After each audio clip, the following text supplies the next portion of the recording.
সূরা আল ফাতিহা। বিসমিল্লাহির রহমানির রহিম। রহমান রহিম আল্লাহ তাআলার নামে শুরু করছি। আলহামদুলিল্লাহি রাব্বিল আলামিন আর রহমানির রহিম মালিক ইয়াউমিদ্দিন। সমস্ত প্রশংসা আল্লাহ তাআলার জন্য। তিনি সৃষ্টিকুলের মালিক, তিনি পরম দয়ালু, অতি মেহেরবান, তিনি বিচার দিনের মালিক। ইয়াকা না'বুদু ওয়া ইয়াকা নাস্তাঈন। হে মালিক, আমরা তোমারই বন্দেগী করি এবং তোমারই সাহায্য চাই।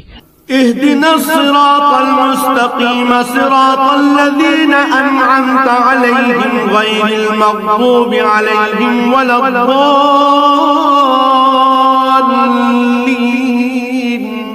তুমি আমাদের সরল ও অবিচল পথটি দেখিয়ে দাও, তাদের পথ যাদের উপর তুমি অনুগ্রহ করেছ, তাদের পথ নয় যাদের উপর অভিশাপ দেওয়া হয়েছে, এবং তাদের পথ নয় যারা পথভ্রষ্ট হয়েছে।